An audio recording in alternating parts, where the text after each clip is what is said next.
Nous allons voir en fait des idées audacieuses. Voilà le nom de la séance et ça c'est pour tous les speakers. Audace.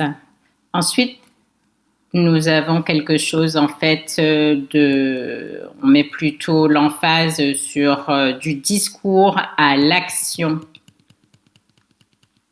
C'est-à-dire pour répondre aux défis du moment. Et nous avons vraiment des idées au niveau des politiques, différents secteurs et comment nous pouvons coordonner et construire sur ce que nous avons déjà appris pour s'assurer à ce que le Canada ait les bonnes compétences au bon endroit, au bon moment.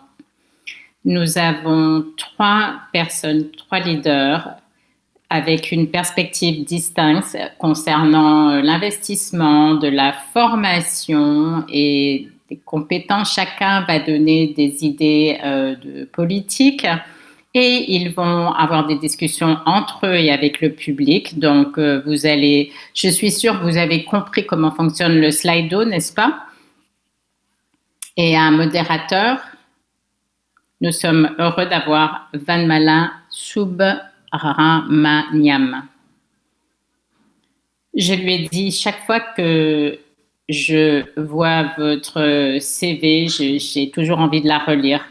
Nous avons Kelly Thiessen, économiste en chef Canadian Shield Institute, Alfred Bergeson, fondateur et directeur général Tribe Network, et la présidente de Virtual Guru, Bobby Rasset. Merci.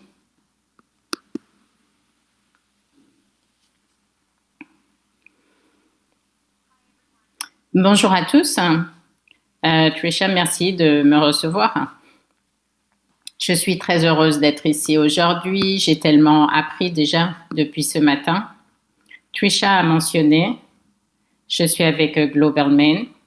Je m'occupe de l'immigration, l'emploi, employeurs, employés, leurs relations, les tendances, etc. Je suis très contente d'entendre ce que ces conférenciers ont à dire. J'aimerais parler du sujet de cette séance. En fait, nous désirons que nos panélistes présentent des idées de solutions. La question serait, comment le Canada s'assure à ce que les personnes ont les bonnes compétences et peuvent les utiliser au bon moment? Donc, à droite, Bobby Rasset, présidente de Virtual Gurus. C'est une plateforme nord-américaine de talents professionnels, 15 millions en fait canadiens qui ont été servis. Merci Bobby d'être ici. Alfred Bergeson, fondateur et directeur général Tribe Network, supporte les personnes de couleur et autochtones, c'est-à-dire il s'occupe d'organismes à but non lucratif et différents autres organismes. À côté de moi, Kelly Thiessen, économiste en chef Canadian Shield Institute. C'est studio de politique de la prochaine génération, la souveraineté et autres. Merci d'être ici. Je vais répéter les questions pour avoir des idées audacieuses. Quelle sera une idée? Comment le Canada peut s'assurer à ce qu'il puisse avoir les bonnes personnes avec les bonnes conférences au bon endroit et au bon moment? Je suis très heureuse d'être ici, de parler. Nous avons cette conversation depuis un moment, les compétences. Ça fait 20 ans déjà que nous en parlons. Audacieuse. Si nous avons les bonnes compétences, mais le marché ne nous donne pas les bons emplois. Imaginez un monde, et je suppose que vous y vivez déjà si vous êtes ici, où les compétences que vous avez sont reconnues par votre employeur et on s'occupe de vous, vous êtes nourri par votre gestionnaire et on vous utilise tous les jours. Vous n'êtes pas exploité, on utilise vos compétences quotidiennement. Malheureusement, ce n'est pas toujours le cas. Des incohérences par rapport aux compétences et comment elles sont utilisées sur le marché du travail. Et il y a vraiment une valeur oubliée, en fait, qui n'est pas sur la table, c'est-à-dire évolution personnelle et économique. Donc, de façon audacieuse. Nos travailleurs ont beaucoup de compétences, mais nos compétences ne nous assurent pas une évolution personnelle ni économique. Donc, au niveau technique, les termes, nous avons plein de diplômes, de certificats, des références. Et pour pouvoir prouver nos compétences sur nos CV, nous prenons toujours des cours pour n'être pas derrière, plus de crédits. Beaucoup en ont. Vous avez avisé vos clients de le faire. Nous sommes capables d'apprendre. Nous avons prouvé que nous pouvons le faire quotidiennement. Ceci dit, nous faisons dire que nous n'avons pas les bonnes compétences. Ce matin, Canada, en fait, 40% de trop de compétences finalement pour leur emploi. Que les Canadiens ont des revenus plus bas par rapport à d'autres pays et par rapport à leur niveau de compétences. Donc, on pourrait créer de meilleurs emplois. Des jeunes employés au niveau du taux, les immigrants aussi, ceux qui viennent ici avec des doctorats, des formations médicales, en fait, des compétences spécialisées, mais n'ont pas le droit, en fait, de travailler. Donc, l'audace, pourquoi nous ne pourrions pas, au niveau du système, utiliser ces personnes sur notre marché du travail, avoir des chemins pour essayer d'évaluer leurs compétences et en fait leur donner ce qui leur manque plutôt que leur donner en fait des études supplémentaires, c'est-à-dire simplement combler leurs lacunes. Et nous avons parlé de la possibilité de remplir ces vides.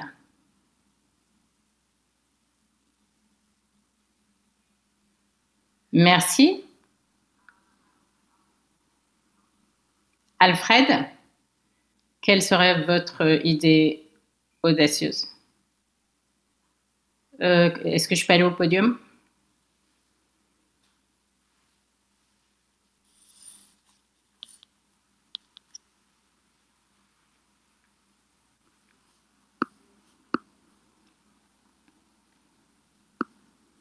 Je m'appelle Alfred. Je suis très heureux d'être ici aujourd'hui.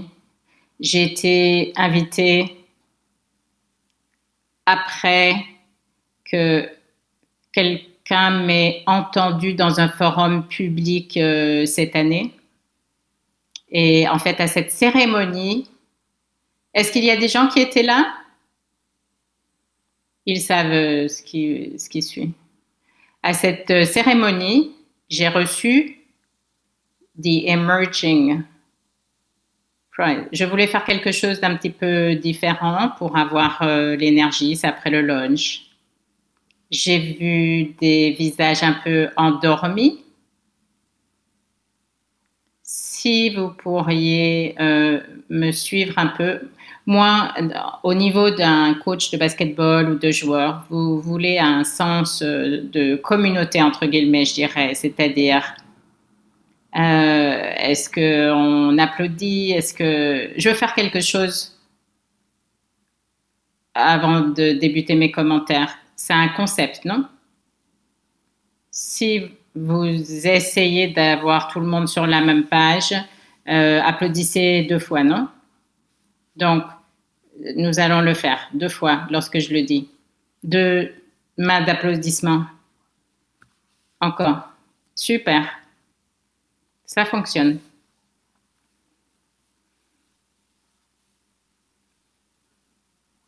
Il y a quelqu'un d'autre que j'aimerais remercier? Wendy, elle a dit ce matin des préoccupations, comment c'est très politisé, vous avez mis en mots ce qui était dans mon cœur et honnêtement, c'était difficile pour moi dans les derniers mois, mais votre façon éloquente, merci beaucoup. Alors, applaudissez 2 fois pour elle. Merci. Donc, mon idée audacieuse. J'ai une histoire d'abord. Je connais un entrepreneur tribe, c'est-à-dire pour les entrepreneurs de couleur à travers le pays, du coaching, pour les entrepreneurs au niveau de la techno, les connecter avec des programmes fédéraux que l'interprète ne connaît pas. Nous avions un fondateur qui nous a introduit de Terre-Neuve, Collins. Il est arrivé quelques mois avant. Collins était dans le programme de sciences informatiques. Il vient du Nigeria. C'était difficile pour lui ce nouvel environnement. C'est-à-dire, c'était très difficile pour lui. Il construit son tuteur personnel IA, un étudiant qui vivait un échec et il est devenu en fait un Dean Student. Scamsoft, c'est ce qu'il a construit. Vous allez les voir en termes d'application. Cet outil, alors qu'il avait 20 ans, c'est utilisé par 5 millions de personnes dans le monde. Cela nous a inspirés.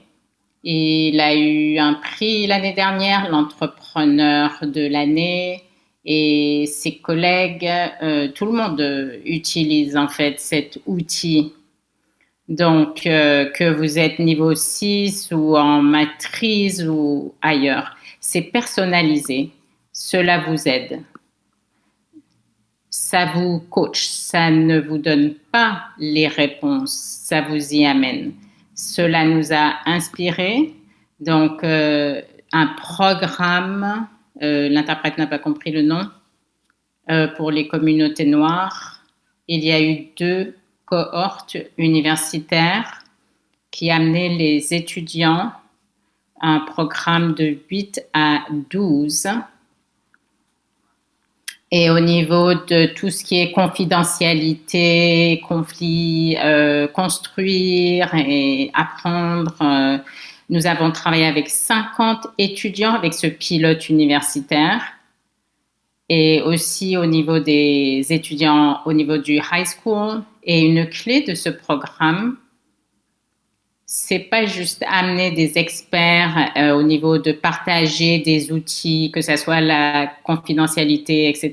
ou autre, mais chaque étudiant qui fait partie de la cohorte va construire en fait un outil de IA.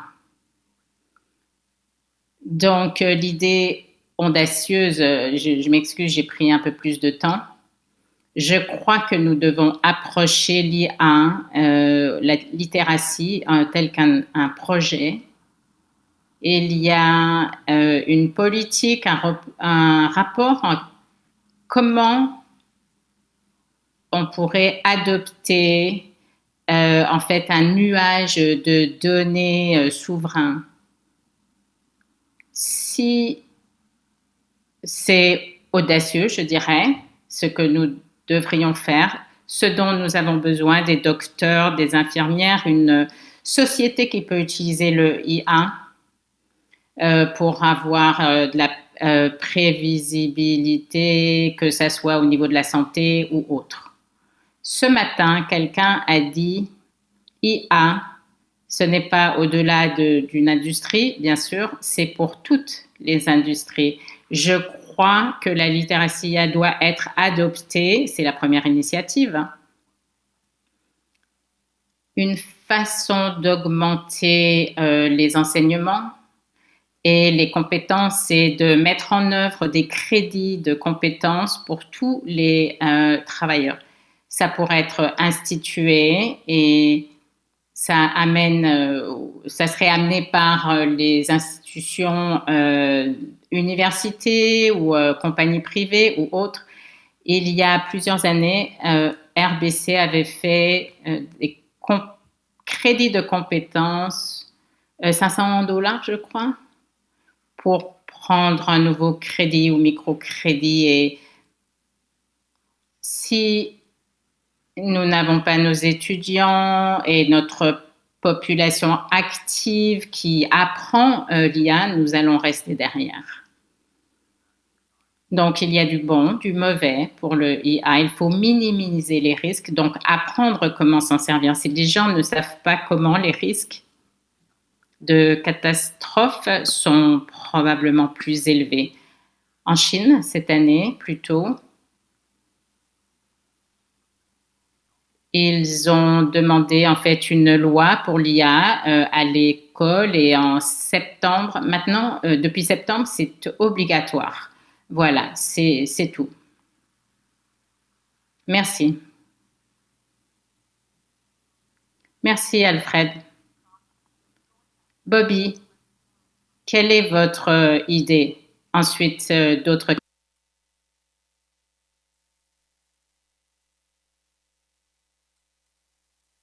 On m'a demandé de parler. Je savais que cette question allait être demandée. Quand je l'ai écrite complètement d'une façon complètement différente. Je demandais à ma femme, est-ce que je ne sais pas si je la lis de la bonne façon.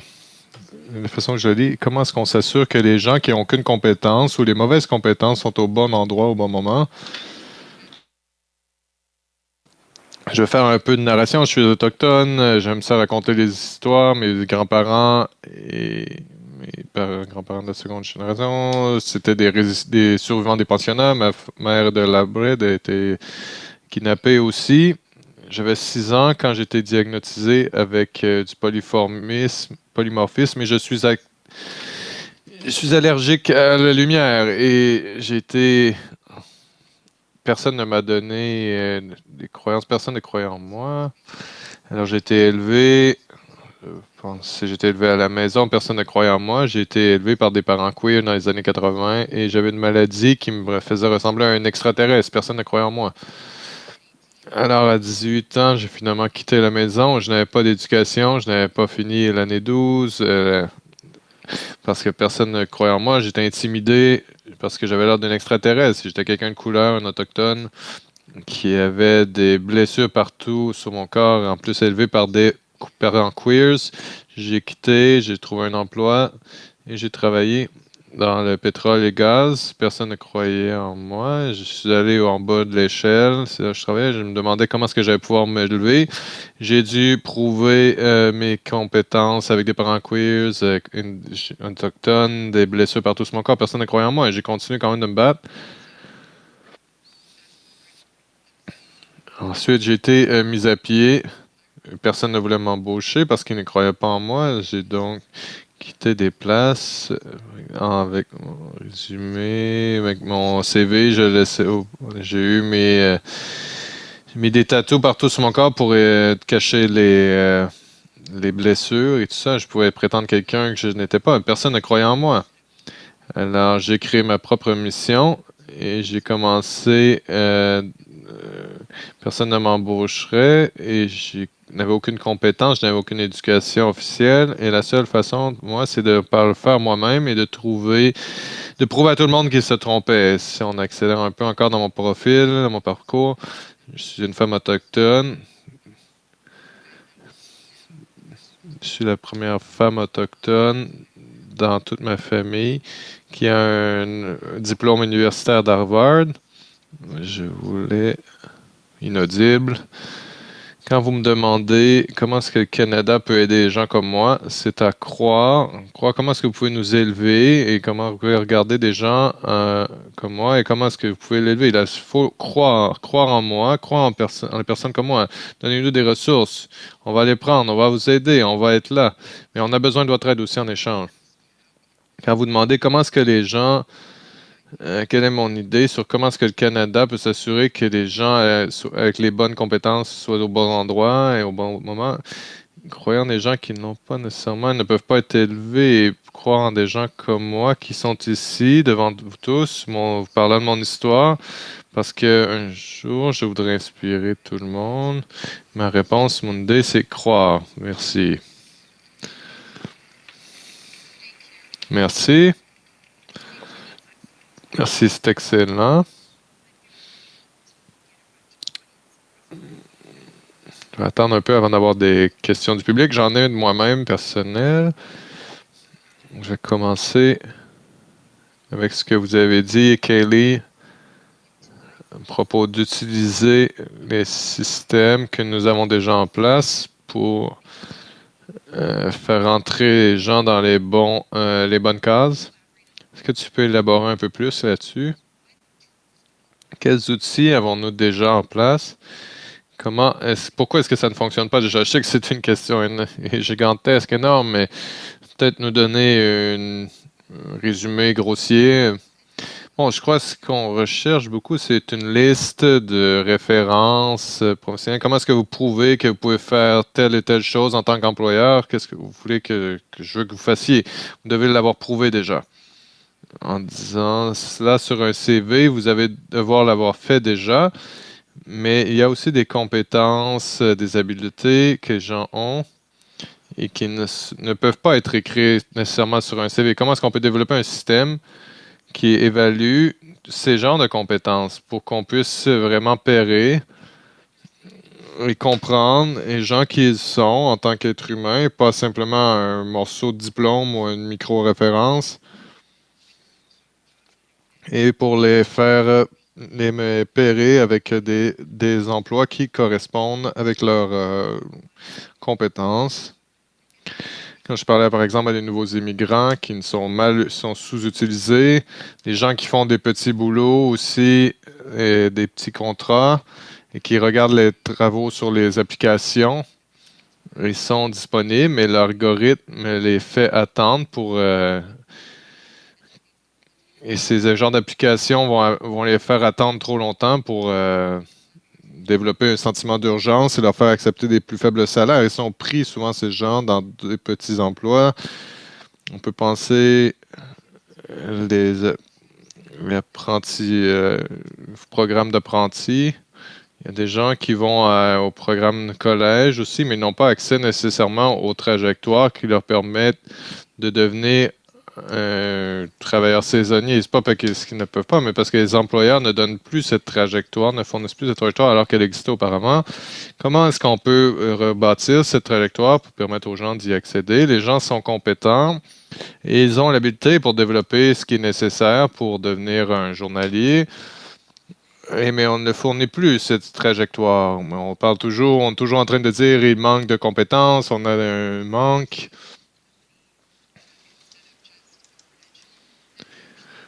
Et quand on regarde à une personne dans son ensemble, comment est-ce qu'on peut faire monter les gens dans des emplois qui existent ou faire pousser des entreprises qui demandent des gens qu'on a? Et ça nous mènerait aussi à avoir une plus grande productivité et plus de mieux-être dans la société en général. Merci, Kelly. Très intéressant. Pour Bobby ou Alfred, question. Mon évaluation. Je suis venu au Canada il y a 20 ans depuis la Malaisie. Et les employeurs manquent la volonté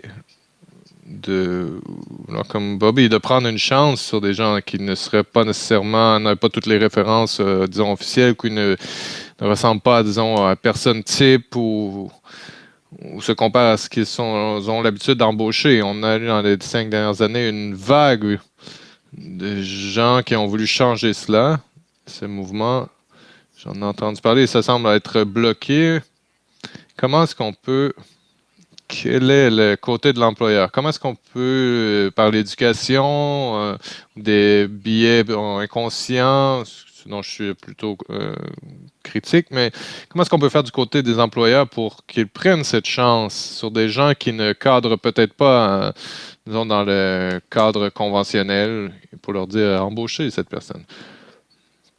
Tu veux y aller? Oui, Bobby?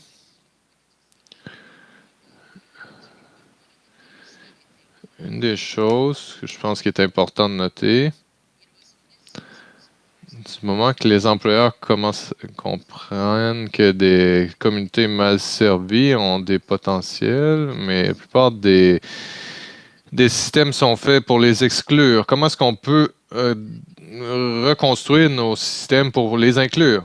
Comment est-ce qu'on peut inclure ces personnes? Les minorités, et je le vois de plus en plus, je parle partout dans le monde maintenant, et je vois tellement plus d'inclusivité par rapport à quand j'ai commencé à parler sur des conférences il y a 5 ans. Je crois qu'on fait quand même, on avance, il y a encore du chemin à faire, mais c'est vraiment la question, comment est-ce qu'on peut bâtir nos systèmes pour qu'ils soient plus inclusifs? Je vais essayer de répondre aussi. On a des employés, peut-être 15 personnes. Je dirais peut-être sur les 15, il y en a 5 qui viennent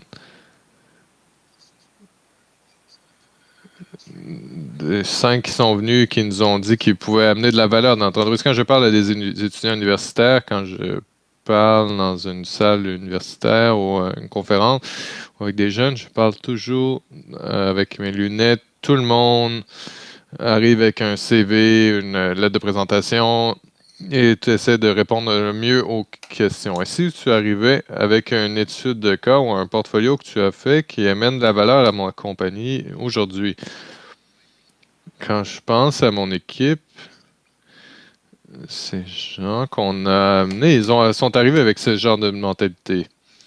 Et je ne vois pas une position, un rôle, mais vraiment quel genre de valeur que je peux amener à ta compagnie. Et voilà comment. Je ne sais pas si on peut changer la mentalité des employeurs au Canada pour accepter plus les gens des minorités, mais on pourrait changer par contre la façon qu'on éduque les jeunes, les immigrants à propos de montrer, à propos comment est-ce qu'ils peuvent montrer leur valeur auprès des employeurs. Façon d'avoir simplement un bon CV et parler dans une entrevue, c'est pas toujours ce qui est le plus important. Ce qui différencie les gens vraiment, plutôt que de partager quelque chose qui amène de la valeur auprès de cet employeur, quelque chose qu'il n'avait peut-être pas vu. Vraiment d'essayer de montrer, d'être là, se présenter à une entrevue qui est une façon de se présenter de façon innovatrice et d'essayer de se démarquer. Et de former les gens pour faire ça, plutôt que de tomber dans les schémas traditionnels basés sur les références professionnelles. Ouais, c'est intéressant. Je vais prendre des questions du public de Slido. Il y en a une ici qui dit, peut-être Kelly, c'est pour toi, le capital social est essentiel pour une carrière. C'est-à-dire les références d'emploi, les mentors et les amis et tout ça. Comment est-ce qu'on peut renverser cette tendance où le capital social est en chute, je pense? Et si on pense à toutes les façons qu'on a senti plus exclus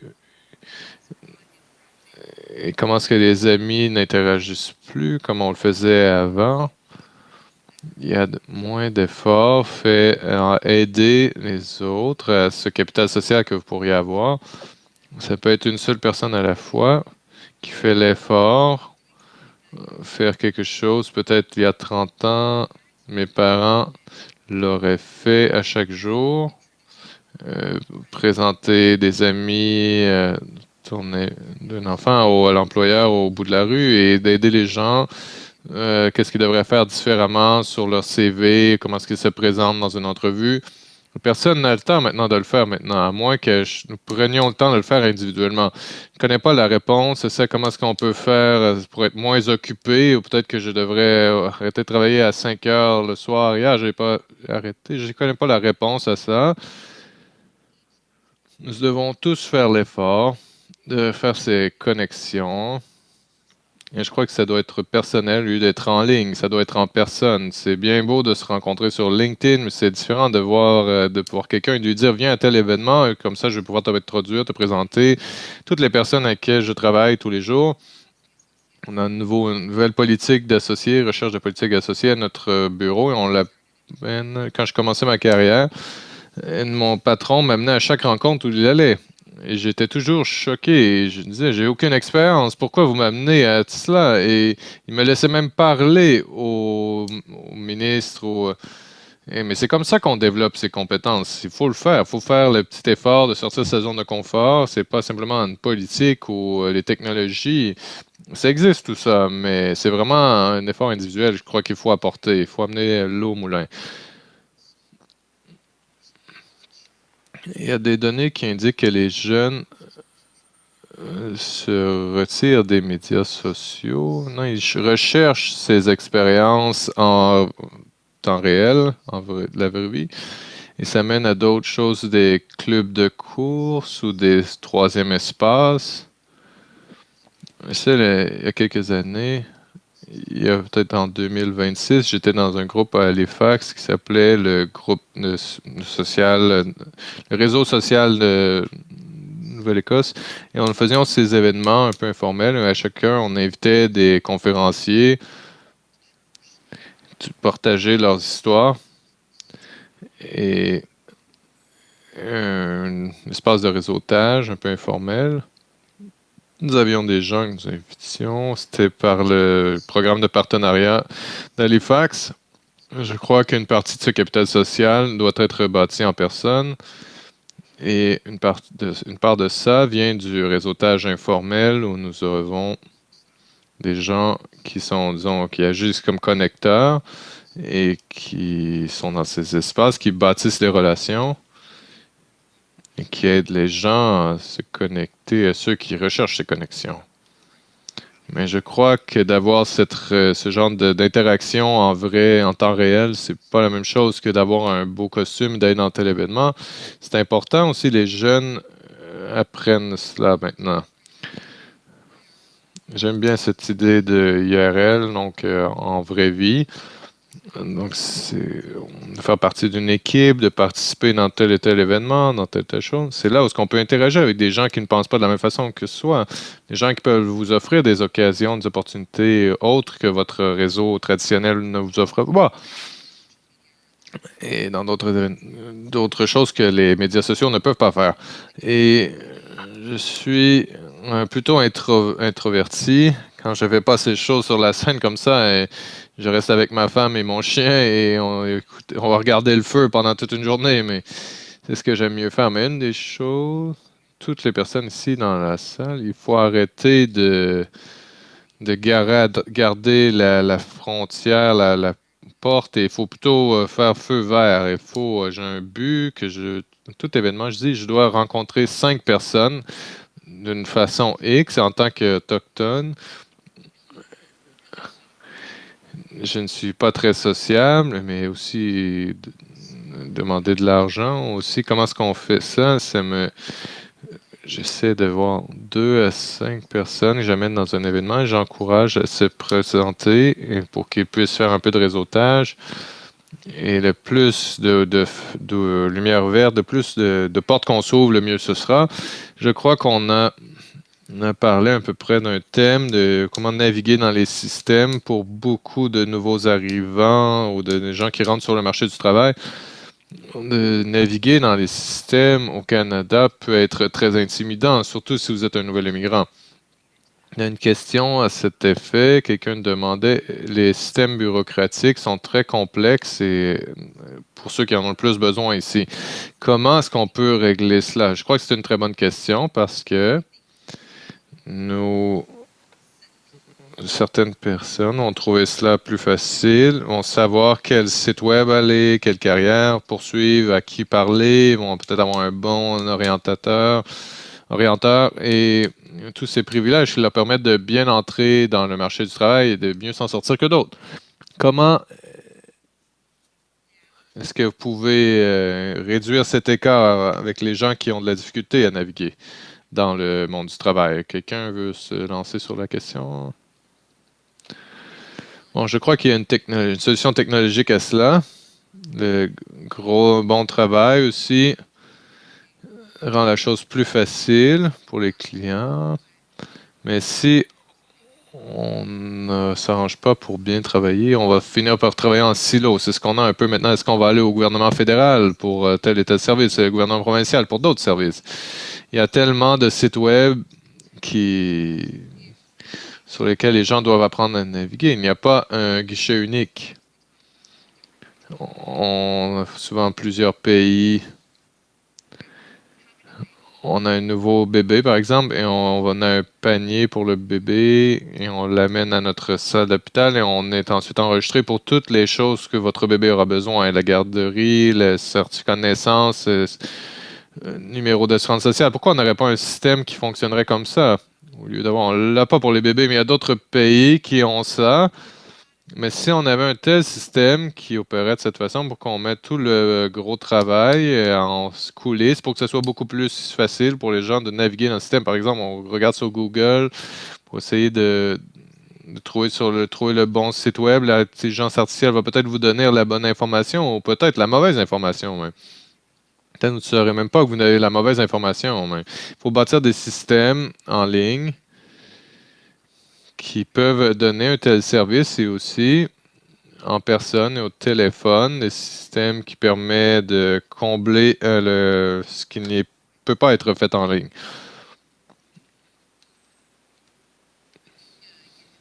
Je crois que tu as tout à fait raison. Quelqu'un veut faire cette startup, je crois que c'est une très bonne idée, ce que tu veux faire. On devrait faire un partenariat. Bon, il y a une question spécifique pour Bobby. Quelle formation t'a été t'as le plus aidé dans ton parcours? Si je regarde dans mon parcours, bon, c'est environ 7 ans hein, du début, environ 8 ans même maintenant. Je dirais, c'est de faire le mentorat, donc être autochtone. Je viens de plusieurs traumatismes intergénérationnels et plusieurs traumatismes aussi financiers. Et l'entrepreneuriat est maintenant une médecine pour moi. Et j'ai pu vraiment apprendre beaucoup de mes mentors, pair à pair, des coachs, et ne pas avoir peur et de poser des questions aussi, ne pas avoir peur d'apprendre. Et quand j'ai commencé, je ne savais pas du tout ce que je faisais. Et me mettre dans des programmes à Harvard, par exemple, ou INSEAD, parce que je devais apprendre comment je dirigeais une compagnie qui comprenait la diversité. Je crois que beaucoup de ça, c'était le mentorat. Et je ne serais pas où j'en suis maintenant si je n'avais pas eu les conseillers et les mentors qui ont cru en moi.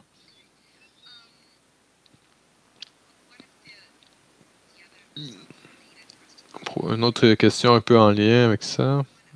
Quelqu'un a demandé, plusieurs immigrants sont des entrepreneurs comme toi ou des gens qui sont racialisés, mais est-ce que le risque peut dépasser le bénéfice? Est-ce que le gouvernement pourrait jouer un rôle ou s'assurer que ce risque ne dépasse pas les bénéfices?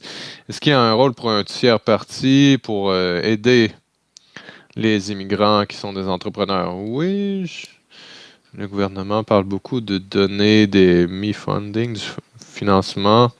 J'ai reçu peut-être 200 000. J'ai appliqué sur au moins 200 000 de subventions. J'ai jamais reçu. Peut-être il faut s'assurer que les babines suivent les bottines. Et il faut s'assurer que quand on dit qu'on le fait, il ne faut pas dire qu'on va le faire pour bien paraître, mais il faut que que les babines suivent les bottines. Et on a besoin de financement. Dans la plupart de nos programmes, par exemple, je suis conseillère dans tel financement. On finance nos propres gens. Je fais partie du cercle des technologies autochtones. Et pour moi, c'est vraiment prendre un pas de recul. Et il faut vraiment que les babines suivent les bottines. Est-ce que je peux parler de ça? Je voudrais te mettre au défi. Il y a une tonne de soutien pour les startups, les entreprises en démarrage. Je ne sais pas s'ils vont parler à les entrepreneurs qui te ressemblent.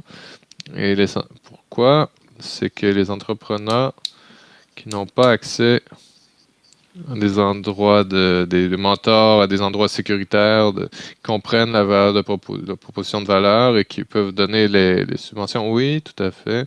On a affaire à 300 membres dans notre cercle autochtone de technologie. Comment est-ce que ça répond à ça? Ce sont des pré-revenus. Donc, une première phase, et ça répond peut-être pas. Comment est-ce qu'on pourrait avoir plus de gens, on pourrait faire plus de rayonnement, éduquer les gens, avoir des programmes tels que le tien pour aider cela. Peut-être la prospérité autochtone avec le fonds de la prospérité autochtone, mais on a plus de ça pour les préparer à l'entrepreneuriat. Mais je suis d'accord avec ce que tu dis. On se retire là où le capital coule, mais inaudible. On a besoin de plus d'acteurs privés dans le système, l'écosystème entrepreneurial canadien parce qu'on dépend beaucoup trop du gouvernement dans l'écosystème des entrepreneurs. Je crois que c'est une des différences entre nous et les États-Unis. Aux États-Unis, c'est beaucoup plus privé, du capital de risque. Et au Canada, nous ne voulons pas faire ces investissements risqués. Il y a beaucoup d'éléments structurels pour accroître ce flot. Ça peut être des investissements au Canada. Il y a plusieurs leviers que nous pouvons tirer pour essayer de débloquer du capital, mais on ne l'a pas assez fait encore. Ça semble lié avec le risque des affaires que nous avons au Canada. Nous avons peur du risque. Et ça se lien avec soit le financement ou l'embauche. Il y a certaines. On arrive à une place où les gens ne sont pas au bon emploi finalement. Il nous reste peut-être 6 minutes encore.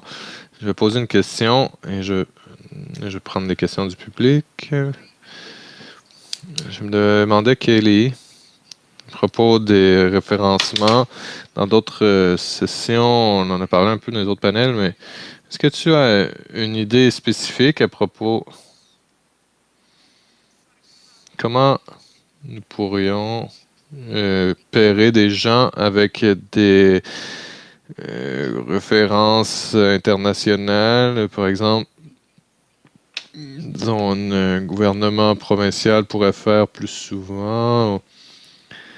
Parce qu'on a vraiment, on est en retard là-dessus. Des gens qui ont les références, mais qui ne seraient pas canadiens, seront payés dans des boulots qu'ils pourraient faire, mais ils ne peuvent pas comprendre comment se rendre à ces emplois.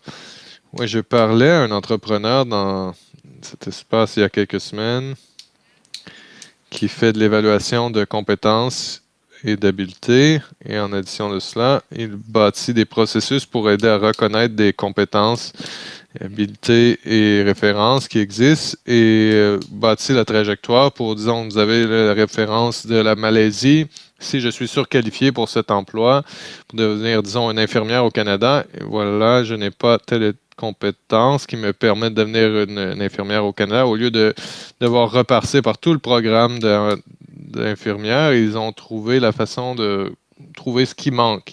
Ensuite, on bâtit un programme pour aider les gens pour aller chercher la pièce qui manque à leur puzzle pour qu'ils puissent avoir l'emploi plutôt que de leur dire de repasser par toute la formation d'infirmière. Ça veut dire qu'on évalue, comme je l'ai dit, toute la personne et non simplement ce qui est sur leur CV.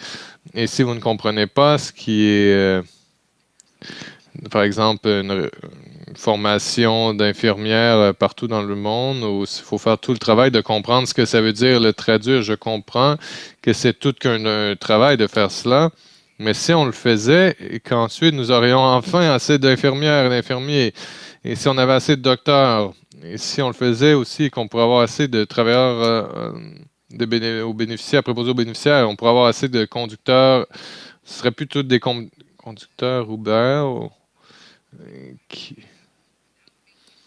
sans s'assurer que ces emplois soient si mauvais que les gens puissent à peine survivre parce que tout le monde doit se trouver. C'est ça la transformation économique que ça pourrait faire. Merci. Dernière question. À propos du mentorat informel, et aider les autres, quelqu'un a dit que ça peut perpétuer des biais préjugés, une certaine hégémonie, une certaine hiérarchie. Comment est-ce qu'on peut aller au-delà de ça? Si par exemple, comment est-ce qu'on peut aller au-delà de ces biais préjugés quand vous mentorez quelqu'un dans un certain domaine?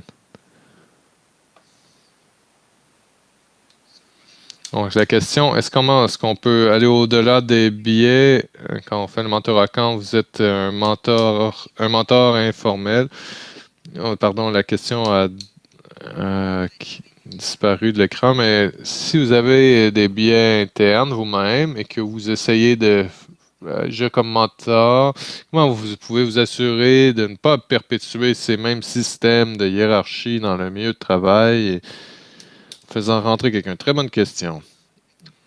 Ce que nous faisons avec nos employés, nous essayons de les pairer avec un mentor externe. Ça se fait pas nécessairement à l'interne. Par exemple, si notre directeur marketing cherche des compétences ou des idées, une partie de l'industrie qu'ils ne connaissent pas, on passe le temps et l'argent pour trouver quelqu'un pour les soutenir dans ce secteur.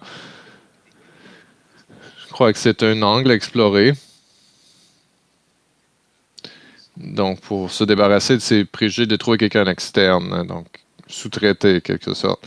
Et je crois qu'il faut bien être conscient de nos propres limites aussi, de trouver quels sont nos préjugés et d'être assez conscient de soi-même pour les dépasser.